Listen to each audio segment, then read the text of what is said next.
Денеска ќе зборувам за тема која верувам дека ова ќе адресира голем дел од она што сакам да го зборувам и во контекст на семејството днес, и во контекст на секој еден од нас, во зависност во која сезона се наоѓаме во животот. Ќе читам од Еремија 24 глава, 1 до 7 стих, ќе замолам да станете да го прочитаме Божиот збор, да едноставно го слушнеме она што Господ го има денеска за нас. Еремија 24, 1 до 7.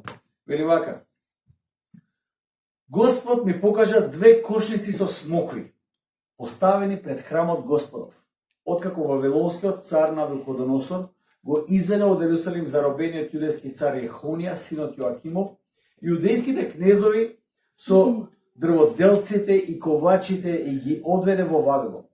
Едната кошница беше полна со многу добри смокви, какви што се раните смокви, а втората кошница со смокви многу лоши, кои поради лошиот вкус не можеа да се јадат. И ме праша Господ: што гледаш, Еремија? Јас одговорив: убавите смокви се многу добри, а лошите многу лоши, така што не може да се јадат. Зашто не се вкусни воопшто? И дојде слово Господово до мене. Вака вели Господ, Бог Израелов: како овие добри смокви, јас ќе ги препознавам добрите изгнаници јудејски, што ги истерав од оваа место во земјата халдејска. И ќе ги свртам кон нив очите мои за нивно добро и ќе ги вратам во оваа земја и ќе ги подигнам. Нема да ги сосипам или да ги разрушам, и ќе ги посадам, а не да ги искорнеам. И ќе им дарам срце, за да знаат дека јас сум Господ, и тие ќе бидат мој народ, а јас пак ќе им бидам нивни Бог, зашто тие ќе се обратат кон мене од се срце. Амен. Поелете се, дете. Историскиот контекст на овој текст, како што нашиот декан во Осијек кажеше, нема текст без контекст. И гледам дека насекаде е цитиран таа негова изрека по цел свет, затоа што е многу јака работа. Нема текст без контекст. Историски контекст на оваа случка сега е некаде 605 година пред наша ера. Царот Навуходоносор доаѓа со целата вавилонска војска, го обколува Ерусалим, тоест да се вратам малце поназад. Отприлика 230 години пред овој настан, Северното Израелско царство, тие 10 племиња кои биле таму стационирани, доаѓаат странска војска, ги уништуваат, ги раселуваат и им се губи трагата на 10 племиња тогашно за време на пророкот Исаја. И сега 600-та година отприлика пред нашата ера, останати се само две племиња од сиот израелски народ, уживаат во некаква благосостојба горе-доле.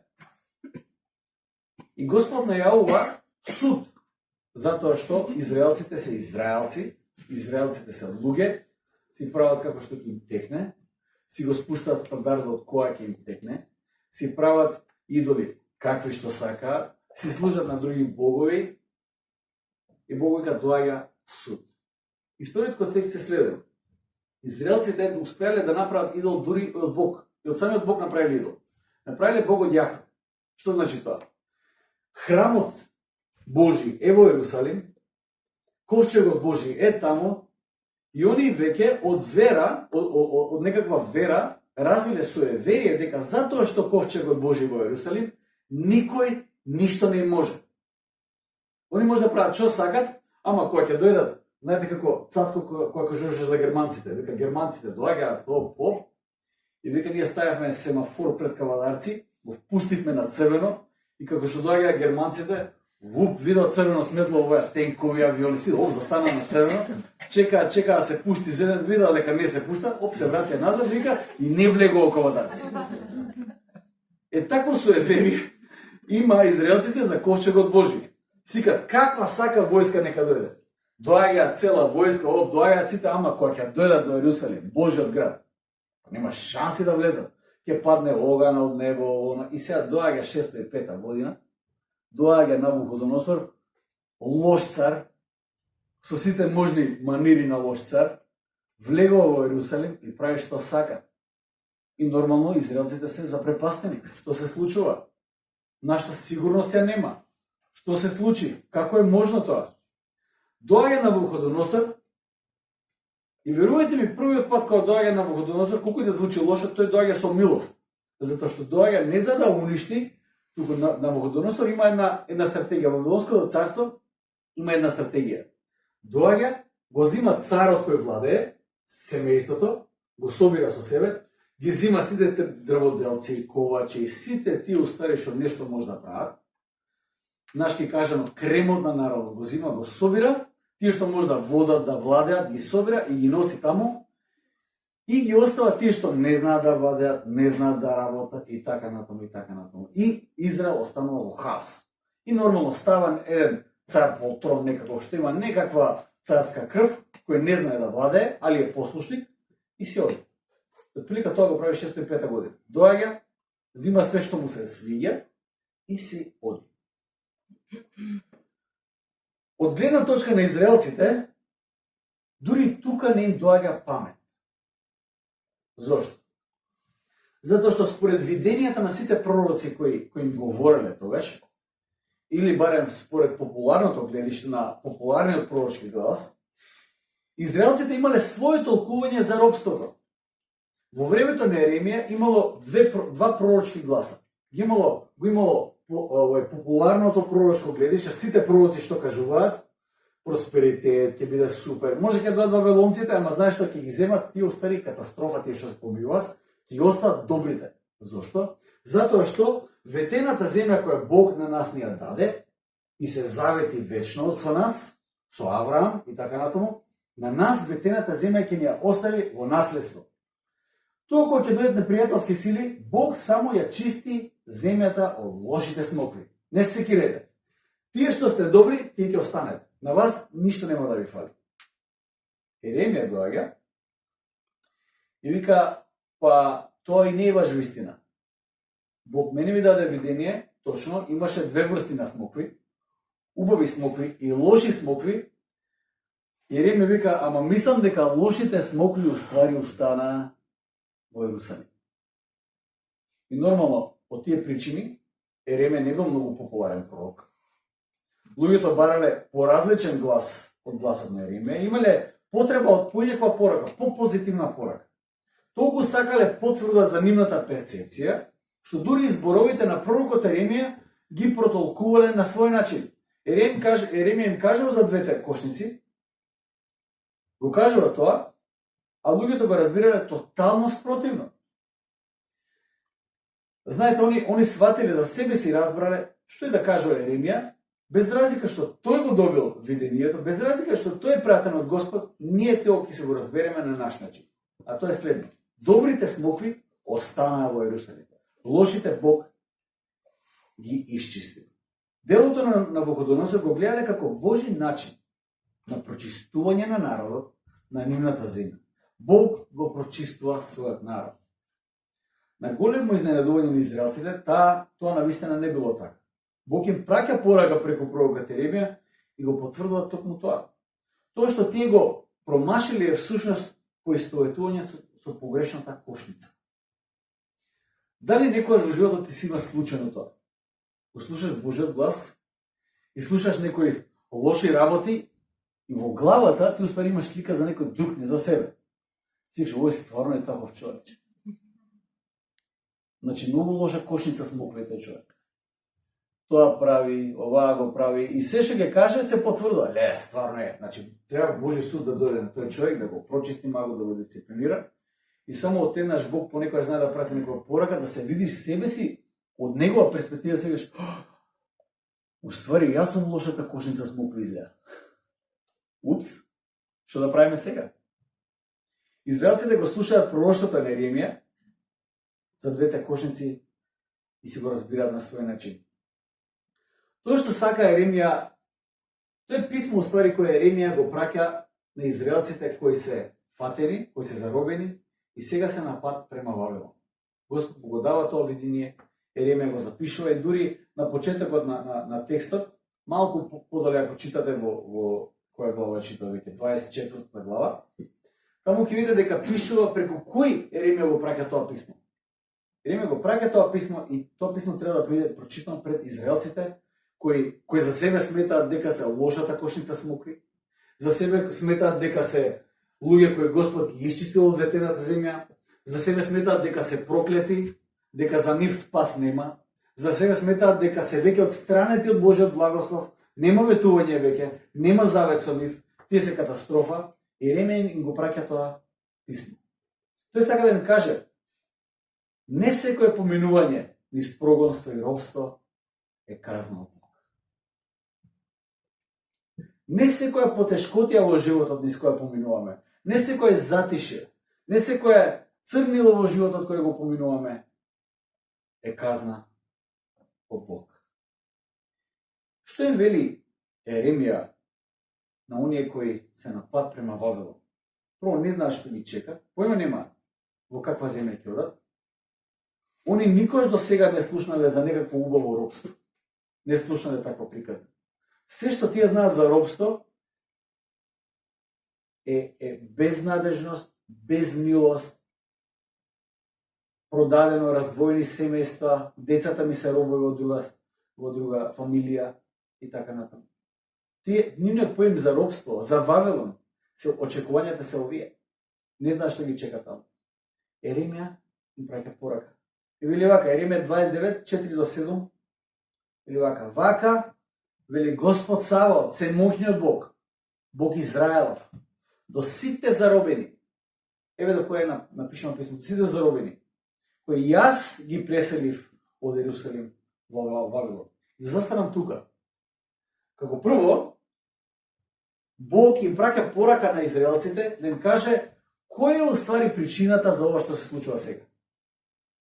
Кој е тој кој го потикнал Навуходоносор, кој во други писма, во еден друг текст, Бог ќе го нарече Навуходоносор, мојот слуга Навуходоносор, кој му служи на Севишниот Бог. Бог вели, јас ги преселив нив од Ерусалим во Вавилон. Имам порака за нив. Јас дозволив да поминете низ таа црна долина, јас дозволив да дојде тој цар таму, да ви поремети секојдневниот живот, јас дозволив тој цар да дојде, да направи хаос моментално во вашиот живот, да ве откорни од таму кај што сте биле, да ве разруши во тој момент каде што се наоѓате. Јас го направив тоа, но имам причина за таа. И Господ им вели вака, кога ќе стигнете во Вавилон, кога ќе дојдете на местото каде што не се чувствувате дома, каде што не знаете што ќе се случува, не знаете што да очекувате, вели вака, градете куки и живеете во нив. Садете градини и јадете ги плодовите нивни. Женете се и раѓајте синови и керки и на синовите земајте им жени и керки и мажете ги, за да раѓаат синови и керки. Па размножувајте се таму, а не да се намалувате. Грижете се за доброто на градот во кој е преселив и молете му се на Бога за него, зашто ако му е нему добро, ако на градот му е добро, ако таму кај што да праќам јас, падне мојот благослов, мојата грижа, моето изобилие, и вие ќе имате. Секој мене ми е многу лесно од оваа гледна точка да погледам на израелците во Вавилон од мојата удобна позиција во Скопје, каде што не ми е загрозена сигурноста, нема опасност од тоа да бидам раздвоен од семејството, да ми ги продадат децата у робство или кој знае што и да се деси. И да ја кажам овие зборови. Господ има благослов за вас уствари. Знам како се чини, ама добре. Верам дека во тие моменти на поробување, ваквите зборови тие ги доживеале дури и како навреда. Не знам дали сте биле во таква ситуација. Јас затоа верам дека Еремија остави имал толку тежок живот и таква тешка мисија. Во најлошата сезона, Еремија прво им кажува дека лошо ќе им се деси, второ им кажува зборови на надеж. Вака, ги пореметува. Знаете, кога стоите и некој вака, сака да ве кутне на земја, човече. Овака Еремија тоа го прави. И после им кажува како да стојат. Не само зборовите за Божјата казна, туку и дури зборовите на Божите ветувања во тој даден момент звучеле како навреда. Како може во робството да ми кажеш дека ќе биде Божиот благослов? Како е тоа можно? Како може да ми кажеш дека сега во оваа долина низ која поминувам, Бог се грижи за мене? Како е можно тоа? Ова не е можно. Ова што мене ми го кажуваш, сега ми го кажуваш од некоја повисока позиција, на комфорт, и ти воопшто немаш појма ни што поминувам. Како се осмелуваш да минимизираш тешкотијата низ која поминувам? Од прилика верувам дека така се чувствувале израелците. Има моменти во животот кога нема да сакаш да слушнеш добра порака. Иако сакаме, понекогаш викаме сакаме добра порака да слушнеме. Има моменти во животот кога не сакаш да слушаш добра порака. Едноставно претешко ти е и не сакаш да излезеш од таа ситуација. Немаш сила да слушнеш добра порака. Обземен си од лошата ситуација и не можеш да погледнеш понатаму. Доаѓа некој кој носи охрабрување, едноставно чувството кое го имаш е дека тој некој не може да те разбере, бидејќи не е во твојата ситуација. И тоа е тешка состојба. Тоа е многу тешка состојба во која се наоѓа. Вистинското робство доаѓа во животот тогаш кога се случува тоа внатрешно робство и изолација во секој еден од нас. Мислам дека секој еден од нас бил во една таква ситуација во животот. Јас сум бил. Би било тешко и кога ќе дојде некој водач од страна и ќе ми каже, знаеш што, јас сум бил во таква ситуација, па може си бил, може и не си бил, не знам. Не знам дали е баш така. Ќе кажат и обично кога апостол Павле ќе пишува, и тоа го разбирам затоа што стои во Библијата и можам да го проучам и да го знаете, кога апостол Павле каже, па ми беше малце тешко и за мене тоа е 2-3 стиха, ама гледам дека на апостол Павле тоа биле 3 години, викам, значи на него стварно било тешко, сега да не се правам појак од апостол Павле, али некој што ќе ми дојде од Америка да ми каже и он поминал исто, тоа мислам, извини. Вистинската осаменост доаѓа тогаш кога ќе прифатиш наративата на непријателот, дека твојата ситуација е единствена и никој жив не може да те разбере. И тоа изолација во која те носи непријателот те става во ќош, во која ти не можеш да интервенираш, немаш што да направиш. Кога непријателот ќе те донесе до таа точка, до која Божите ветувања и надеж се последното нешто што сакаш да го слушнеш, замислете во која е тоа точка. Те носи до точка во која ти уствари последното нешто што сакаш да го слушнеш е убава порака, е радосната вест. Тогаш што е успеал да те однесе во вистинското робство. Тоа што е многу важно да го разбереме е дека неприфаќање на Божите зборови е неприфаќање исто така и на Божите ветувања. Ако ги одбиеш Божите зборови, ги одбиваш и Божите ветувања. И тоа понекогаш многу лесно го прави. Знаете, кога читам јас приказни во Евангелието за средбите кои Исус ги има со луѓето, и колку со леснотија некои луѓе го одбиваат Исус. Ти не го одбиваат, не одбиваат само информацијата која Исус им дава. Ти го одбиваат ветувањето кој Исус го дава преку овој збор. Ти одбиваат надежта која Исус има за нивниот живот. Ти одбиваат секој добро кое доаѓа од Господа во оваа тешка ситуација во која се наоѓаат. Неприфаќање на Божите зборови во таа ситуација е неприфаќање исто така и на Божите ветувања. Што се случи со израелците кои не ги послушаа Божите зборови? Верувам дека имаше таму и толпа која не сака да го слуша тоа од Еремија што има да го каже. Не им беше дојдено до тоа. Наместо да го изградат животот во Вавилон, како што Еремија им кажа, тие беа заглавени во еден вакуум простор кој не постои. Локацијски се на едно место во Вавилон, со мислите се на друго место во Иерусалим, и ваквиот немир станува полош и од самото робство. Многу лоша, катастрофална ситуација. Тоа што треба да го знаеме за нашиот живот е дека Вавилон, не дека во нашиот живот ќе има потреба од Вавилон, ова е искуство на Вавилон во нашиот живот, туку Вавилон во некои животни ситуации за нас ќе стане неопходност.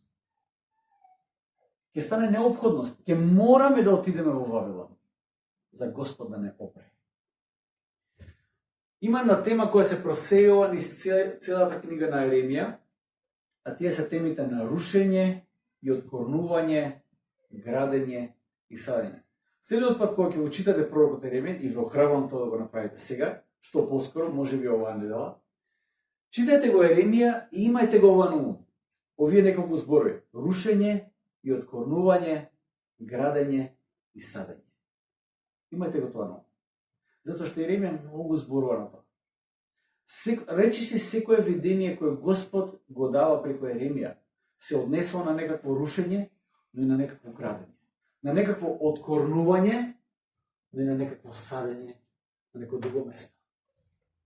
Процес низ кој Господ го носи својот народ. Кога се преселивме во куќата во Бардовци, предниот дел пред куќата, до скалите, па ни имаше една идеја да направиме, да засади неколку растенија таму, да го припремиме просторот и да биде убав, да биде како што треба. Ама на тој дел имаше некакви растенија, као некои грмушки со повеќе стебла, не знам, корења на секаде и така натаму, што мораше првин да се откорнат, да се ископаат таму, да се тргне горниот слој на земјата, да ставиме плодна земја, да ставиме хумус, да садиме тоа што треба да се сади, и тоа е процес, тоа не е стилот, ај сега ќе го направиме тоа. Не знам дали сте корнале корења. Не знам дали сте го правиле тоа. Тоа е тешка работа. И окей, се акнав јас на работа. И почнав со лопатата на земјата сува, го земав копача. И душа ми излезе. Копам, за да излезам толку земја. Се утепав од копање. Земјата беше тврда. Дојдов до корењата на тие исечени грмушки, не може да ги сечам за жива глава. Пробувам да ги сечам вака, да ги земам со секира. Во еден момент земав и бор машина. Викам, може ќе направам доволно дупки, ќе го ослабнам. Не знам што се прави. Јас сум аматер, тоа е тоа. Како и да е. Работев некое време таму на тоа. Мисля дека цел ден работев на тоа. Може 2 дена работев тоа. Изгледа 2 дена беше. И добро, ја припремив земјата. Потоа фани се пушти во акција да ги засади сите тие растенија. Но, значи требаше се стави земја, требаше се обработи, требаше се обмисли тоа, па фани да стави, да ги засади, па да вадим, па да средиме и така натаму. И сватив дека откорнување и садење е валкан и тежок процес. Тоа не е едноставна работа. Јас морав неколку пати се истуширам, пошто беше тешко. Но често пати тоа е неопходен процес за нешто ново да се случи во животот.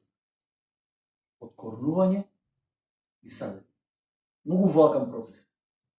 Но е неопходен процес за ние да почне нешто, за Господ да почне нешто ново во нашиот живот. Понекогаш некои штетни нешта во нашиот живот пуштиле длабоки корења. Господ, јас верувам дека ако има некои работи кои пуштиле длабоки корења во нас, Господ тоа многу полесно ќе го очисти отколку понекогаш ние сме пуштиле длабоки корења на места каде што нема свежина и нема живот. И тука веќе процесот е малце посложен. Нештата кои пуштиле корен во нас, Господ многу полесно ќе ги откорне, отколку ако ние сме пуштиле корења на некое место каде што не треба да бидеме. И затоа Господ треба да направи малце поголема операција. Зошто евреите мораше да бидат однесени во Вавилон? Па Господ мораше да го откорне својот народ од тоа место каде што се наоѓаше. Дури и тоа место да беше ветената земја. Дури и ветената земја да беше тоа. Господ мораше да го откорне тој народ од таму, за да го прочисти како што треба, за да го порасне како што треба, за кога повторно ќе го посади, да биде засаден како што треба. Пред Господ да те изгради, да те посади, ќе мора првин да те разруши и да те откорне. Понекогаш местото на кое Бог ќе те засади ќе биде Вавилон.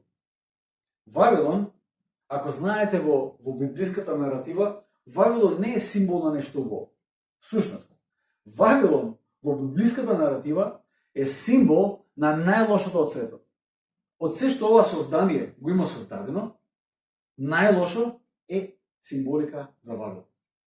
Блудницата во Откровение е блудницата од од Вавилон, каде што сите народи блудствувале и биле неверни пред Господ. Господ го зима својот народ, го откорнува од ветената земја и го засадува во Вавилон, затоа што тој може тоа да го направи. Дури и во Вавилон Господ може нешто да направи и да те прочисти. Сега Вавилон е малку чудно место. Вавилон има други правила. Божиот народ оди таму, го држи во рака текстот од Еремија, тие сите ветувања Божи и така натаму, но народ Божи не знае што следува во Вавилон. Како прво, Вавилон има други правила на игра. Има многу нејаснотија, чекај сега, кој јаде, кој пие таму. Што не чека нас таму? Што ќе се случува таму? Вавилон значи друга култура. Одиш во една сосема друга култура, која нема никаква врска со Божиот закон, со сакај го ближниот како самиот себе, ништо тоа нема таму. Оди таму во таа една друга култура. Вавилон значи друг јазик. Во текот на тоа вавилонско робство, евреите ќе го сменат и својот јазик. Ќе почнат да зборуваат на арамејски. Вавилон значи дека ќе треба да се прилагодиш. А тоа значи дека во Вавилон ти ќе поминеш низ болен процес. Обидот да се донесе Ерусалим во Вавилон ќе биде мисијата директно насочена против Божјото провидение и против Божјиот план. Понекогаш кога сакаме, кога Господ не носи во Вавилон, ама ние сакаме и Скопје се го донесеме со нас, ова удобно место во кое се наоѓаме, често пати тоа, колку и да се добри нашите намери, тоа ќе е противно на планот кој Господ го има за тебе. Ако Господ те ставил во Вавилон, биди во Вавилон.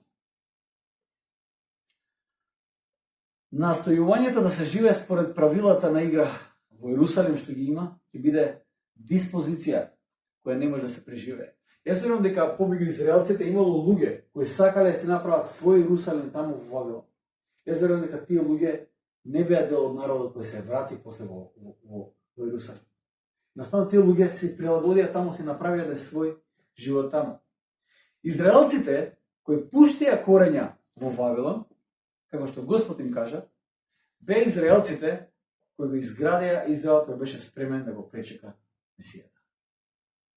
Израелот во Вавилон, во тоа робство, во таа диспозиција во која Господ ги односи, тие што пуштија корења таму, се тие кои всушност го составија Стариот Завет, канонот на Стариот Завет се формира таму некаде, тие кои ја почнаа службата на синагогата, на воучувањето, сите тие кои ги составија сите тие Божји објави таму во една книга, сето тоа се случува во Вавилон. Појавата на сите тие рабински школи е во Вавилон. Во тоа робство, каде што Господ ги однал почетокот на се, на Израелот, за кој ние читаме од први век, Израелот кој беше спремен да го пречека Месијата, почетокот на тој Израел се наоѓа во Вавилон. Кога Бог ќе не заседи на место, како што е Вавилон, и покрај тешкиот процес на прилагодба, тој не гледа со радост, затоа што од дистанца може да види нашата и на состојба. Видите што Господ им додава на израелците во 32 глава. Тоа уште едно писмо кое Еремија го праќа на оние кои се протерани во Вавилон. Еремија 32:40-47. Вели вака: па ќе склучам нов вечен завет. Она текста што го читавме од почетокот. Слушајте ги некои од овие зборови кои Господ ги употребува. Тоа не се зборови кои Еремија ги пишува за да го улепша писмото. Тие се зборови кои Бог му ги дава на Еремија и Еремија ги запишува. Па ќе склучам со нив вечен завет, според кој нема да се одвртам од нив и ќе им правам добрини. Ќе им правам добрини. И ќе вложам во срцата нивни страф од мене, за да не се одметнуваат од мене. И ќе се радувам за нив. Замислете Господ да дојде да ви каже: многу се радувам за тебе. Кога некој доаѓа и ви кажува: Живко, многу се радувам за тебе. Вау! Зошто? Бог на израелците ви кажува: вика, многу се радувам за вас. Многу се радувам за вас. Ви се зборови кои не сум ги очекувал јас од Господ. Сум очекувал нешто друго. Сум очекувал сега си во Вавилон затоа што заслужуваш си тука. Направи белје. не беше верен на мене. Господ им го праќа писмото додека тие одат према Вавилон. Господ вели, многу се радувам за вас. И се радувам затоа што јас ќе им правам добро. И вели, и ќе ги засадам црсто на оваа земја, и слушате ги овие посебни зборови. Овие многу ме погодуваат. Ќе ги засадам црсто на оваа земја од се срце и од сета душа. Вау! Знаете кога нешто правите со кејф, од кејф кога правиш нешто, не знам дали сте го правили, кога правите нешто со кејф, од задоволство, кога правите нешто со радост. Например, ако застанете со Сара Трајковска да правите муабет за храна, ќе видите со кој жар таа зборува за храната. Па зема, кога го направив тоа. Ја не знам што кажува, ама сакам да го јадам. Тоа е тоа. Со кејф, со огромна радост, со голем жар, кажува некој работи. И Господ така со еден таков жар кажува за својот народ. Едва чекам да ги засадам, да им правам добро, од се срце, со сета душа. Тоа што е интересно е дека израелците само што заминале во Вавилон, само што поминале низ тежок процес на рушење и откорнување, и те ќе поминуваат низ прилагодување, засадување, изградување, но Бог од оваа гледна точка, од таму кај што тој се наоѓа, ги гледа и со радост само вели: леле, што се ќе се случи со мојот народ, какви се планови имам добри за нив. Едва чека да видам колку добро ќе биде тоа што го правам за нив. Иако следат 70 години тешки, Господ од оваа гледна точка гледа еден друг момент во нивниот живот, еден друг момент во својот народ. Може би се наоѓаш во процес на рушење и откорнување. И тоа не важи само за семејството Нес, затоа што ќе си одат сега од Скопје. Важи за некој од нас. Може би некој од вас зима, води низ тој процес на откорнување, на рушење, и сето тоа изгледа многу грдо, многу тешко, многу валкано. Имаш чувство дека не постојат тушеви со кои ќе се истушираш да се чувствуваш чист. Едноставно тешко е. Може би некој од вас Бог води низ еден таков процес. Го гледаш нередот на оваа ситуација. Потрошен си, изморен си, немаш сила, може немаш надеж. Не само тоа.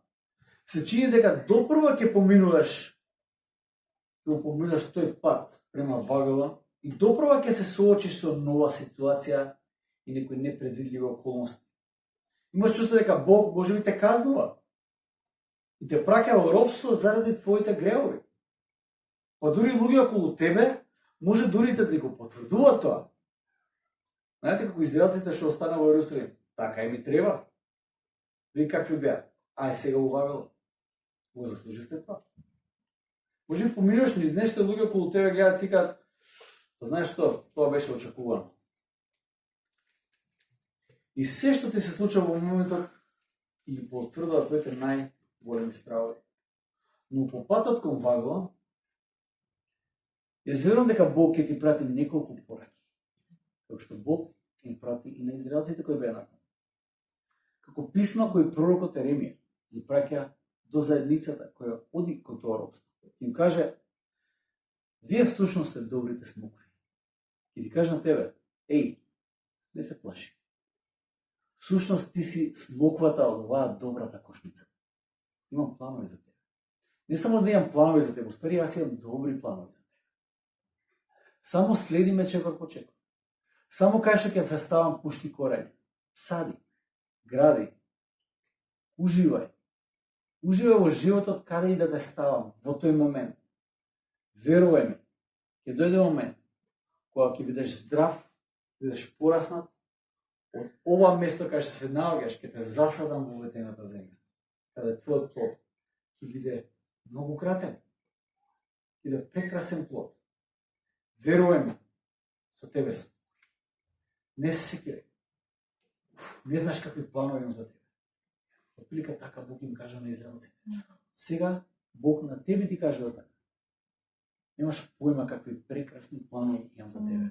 Колку и да изгледа тешко тоа. колку и да е тоа непредвидливо, колку и да биде стран јазикот кој го слушаш околу тебе, колку и да биде чудна културата во која се наоѓаш, колку и да биде темно сега, колку и да изгледа безнадежно, имам прекрасни планови за тебе. Немаш поима какви планови имам за тебе.